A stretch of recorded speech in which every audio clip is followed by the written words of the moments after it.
Okay, let's get right into it. Agentic AI could have a bigger impact on the economy and finance than the internet era. Now, that isn't some speculative, hype-driven tech blog quote. That is straight from a recent Citi report. For high-level finance executives, let's be real, that scale of macroeconomic impact means we are looking at an absolute fundamental rewiring of how business is done.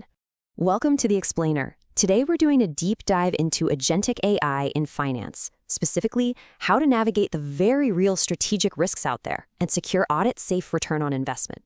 We're going to bridge that tricky gap from massive technological opportunity to robust boardroom governance, because ultimately we need to translate pure speed into actual bottom-line impact. Here is our roadmap for today. We'll kick things off by defining the agentic AI era. Then we'll expose the speed versus control trap. From there, we'll lay out a strategic 5-layer framework, tackle the security risks, and finally wrap up with how this all reshapes your human workforce. Let's jump in. Part 1, the agentic AI era, moving from creation to action. This is the very first paradigm shift, completely redefining financial services. So traditional generative AI, the stuff we've been using for a couple of years now, is fundamentally a create-for-me technology, right? It drafts emails, it summarizes notes. But agentic AI, that is generative AI plus action. It's a do-it-for-me technology. It actively sets goals, plans tasks, takes action, and adapts based on feedback. So instead of just generating a polite email template about a payment error, imagine an agentic system that autonomously digs through unstructured data, cross-checks your entire system, confirms the exact mistake, amends the payment, submits it for approval, and logs a perfectly immaculate audit trail, all on its own. Completely autonomous resolution. And we got here remarkably fast. Think about it. 2023 and 2024 were the large language model wow years. Everyone was just amazed it worked at all. 2025 is really the year where the crucial puzzle pieces, the models, the cloud infrastructure, the enterprise controls finally integrated. But for you, the C-suite, 2026 is the target. That is the year for scaled deployment and measurable commercial impact. That's when we transition from fun little pilots and prototypes into real, hard ROI. Which brings us to the ultimate macro opportunity, agentic commerce. We are entering an era where AI agents aren't just giving friendly advice.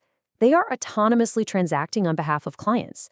They can compare financial products, automatically move funds around to optimize a savings account, or frankly, even renew a mortgage. This is not science fiction anymore. This is the immediate future of how clients will interact with their banks. Section 2, the speed versus control trap. It is time to expose what we call the junior analyst risk. Look, right now, most finance teams are using AI with a beginner prompt. They treat it like a helpful but completely unchecked junior analyst. You throw some data at it, ask for a forecast, and blindly accept the output. The problem? That comes with silent defaults, unverified math, and dangerously high risk. It optimizes for speed, not reliability. Now, compare that to the top 1% of finance professionals. They use AI as a controlled financial system. That requires explicit assumptions, forced validation, and produces work that is actually audit-safe. That is the critical gap we have to close. Because, honestly, this junior analyst approach leads to 3 massive structural mistakes happening in finance right this very minute. First up, silent assumptions. The AI just inserts its own defaults without ever asking for your explicit sign-off. Second, weak reconciliation. Outputs are delivered without independent recalculation. So say you're forecasting SaaS annual recurring revenue, subtle, tiny arithmetic errors can easily slip right into your KPIs if there are no pass-fail checks. And third, loose output standards.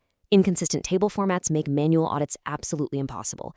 It literally turns your financial forecasting into a highly dangerous black box.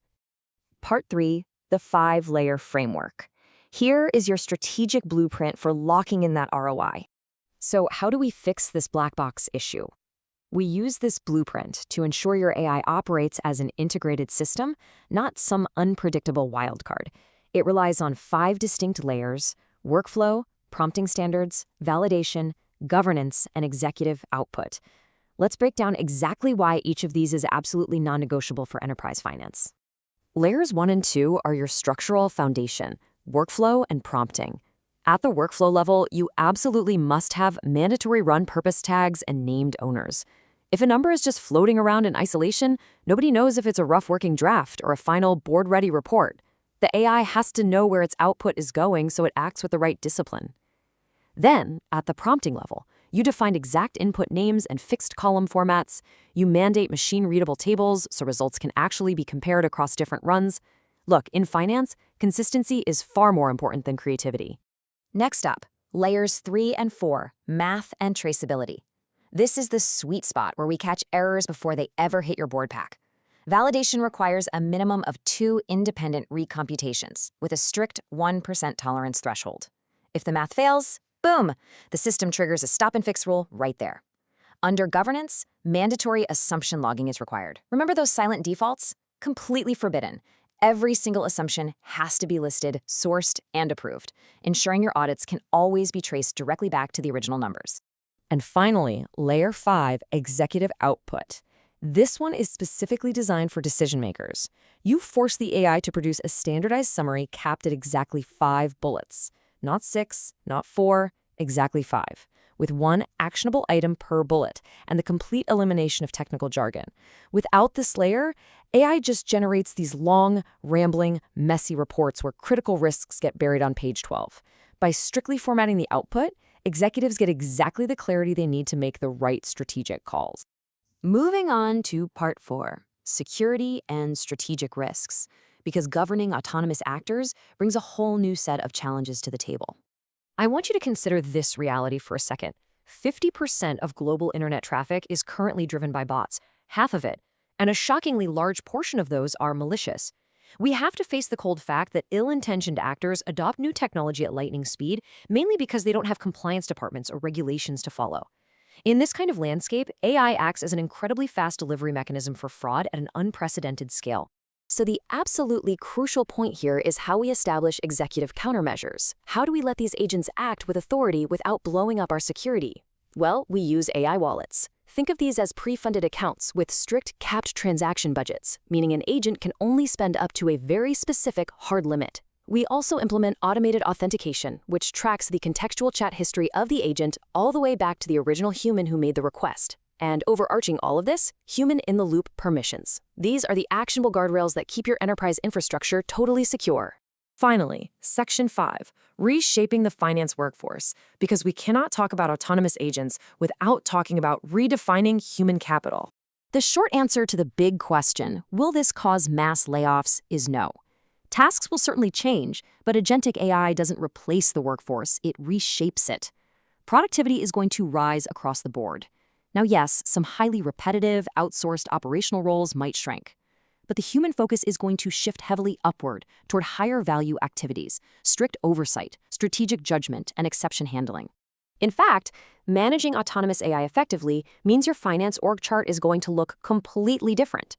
We're looking at emerging titles like Agentic AI Ethics Officer, Workflow Designer, Data Quality Manager, and Governance Enforcer. These are the highly skilled people who will design the systems, enforce those 5-layer frameworks we just discussed, and ensure the data the AI relies on is absolutely flawless. So I want to leave you with a final provocative thought today. I highly encourage you to audit your own enterprise AI strategy right now and ask yourself this one crucial question. Is your finance team using AI as a helpful little assistant or as a rock-solid, controlled financial system? Because the answer to that question is literally the difference between falling straight into the speed trap and capturing true audit-safe ROI in the agentic AI era. Thank you so much for joining me on this explainer. Keep learning, keep structuring, and I will catch you next time.